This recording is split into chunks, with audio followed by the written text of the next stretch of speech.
You spend months training, follow a routine, don't miss a single day, and you look in the mirror and your body looks exactly the same as it did 6 months ago. It's not a lack of effort, it's a lack of strategy. In this video, I'm going to show you exactly what I would do if my only resource was a gym. No expensive supplements, no personal trainer, no crazy diet. Step by step, based on evidence.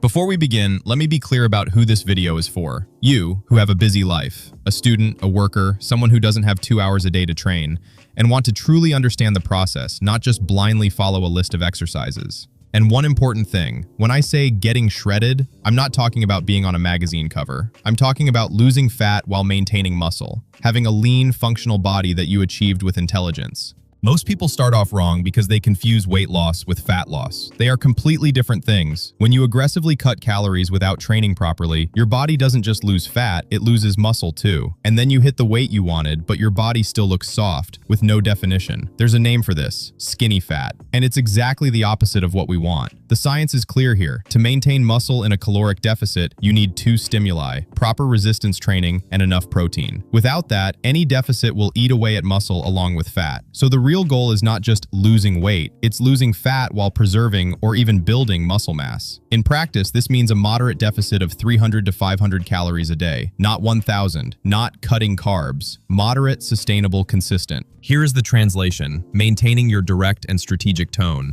Here is where the biggest fitness myth lives. The idea that to get shredded, you need to do cardio. A lot of cardio. Cardio every day. That's not how it works. Cardio has a role, I'll talk about it in a moment, but it is not the engine of the process. The engine is strength training. Why? Because muscle is metabolically active. The more muscle you have, the more calories your body burns at rest. And more importantly, strength training sends a signal to your body that this muscle is necessary, so even in a caloric deficit, it is reluctant to lose muscle tissue. So this would be the training structure. Base, compound exercises, squat, deadlift, bench press, row, overhead press. These movements recruit large muscle groups, generate more hormonal stimulus, and burn more calories than isolation exercises. You don't need a routine with 20 exercises. You need a few movements done well. Frequency, 3 to 4 times a week. This is what scientific literature points to as enough to stimulate hypertrophy and muscle retention. More than that isn't necessarily better, especially in a deficit where recovery is already slower. Progressive overload. This is the most ignored and most important principle of training. Over time, you need to increase the demand. More weight, more repetitions, better execution. If you do the exact same 10 kilograms on the bench press for 3 months, your body has no reason to change. This applies even during a cutting phase. And cardio? Use it as a secondary tool.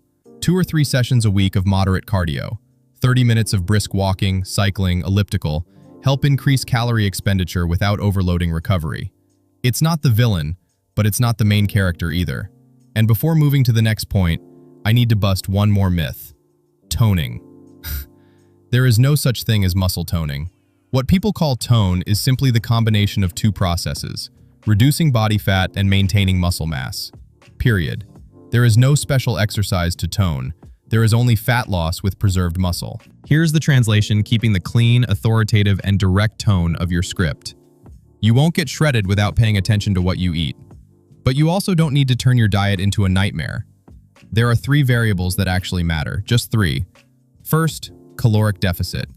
Your body needs to burn more than it consumes, simple as that.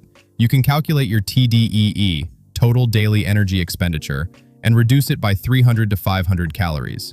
You don't need to weigh every single piece of lettuce, but you do need to have a clear idea of what you are eating. Second, protein. This is the most important variable for preserving muscle. Scientific literature points to between 1.6 and 2.2 grams of protein per kilogram of body weight per day. If you weigh 75 kilograms, that means between 120 and 165 grams of daily protein. It sounds like a lot, but distributed across 3 or 4 meals, it is completely doable. Eggs, chicken, fish, Greek yogurt, legumes. Third, consistency. Not perfection, consistency. One meal off plan doesn't ruin a whole week. What ruins it is chronic inconsistency. What you can safely ignore? The 30-minute post-workout anabolic window, intermittent fasting as a magic bullet, eating clean as an absolute concept, thermogenics, and fat burners.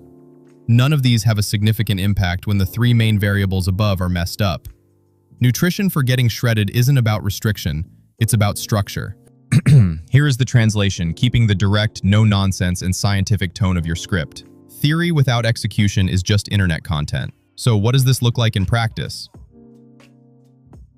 Weeks 1 to 4, the foundation. Focus on learning the movements, properly executing the squat, the row, the bench press, hitting your daily protein target, establishing a training routine that you can actually sustain. Don't try to optimize everything at once. Build the habit first. Weeks 4 to 8, progression.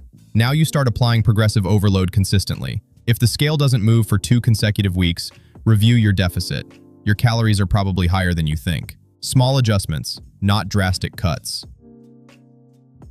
Weeks 8 onwards, reading the process. This is where you learn to distinguish real progress from a plateau. Signs that you are losing muscle instead of fat. Your strength dropping significantly during workouts. Constant fatigue. A flat feeling in your muscles. If this happens, review your protein and your deficit. They are likely too aggressive. And the biggest saboteur of this entire process is not a lack of supplements or a perfect program. It is inconsistency disguised as a plateau. Most people don't fail due to a lack of knowledge. They fail due to a lack of continuity. Training fasted thinking you burn more fat, the impact is minimal, and for most people, it hurts workout performance. Doing crunches every day to burn belly fat, spot reduction of fat does not exist. Eating back all the calories burned from cardio completely cancels out the caloric deficit. Ignoring sleep. Sleep deprivation elevates cortisol, impairs muscle recovery, and increases hunger. Using muscle soreness as a gauge for a good workout. Soreness is not an indicator of progress. Getting shredded at the gym is not a secret. It's not genetics, and it's not supplements. It's a moderate caloric deficit. It's enough protein. It's strength training with progression. It's consistency over time. Boring? A little. Does it work? Always. If you want the next step, the next video will be about protein. How much you actually need, what happens if you eat less, and how to get it right without becoming a slave to your diet. Any questions? Leave them in the comments. See you then.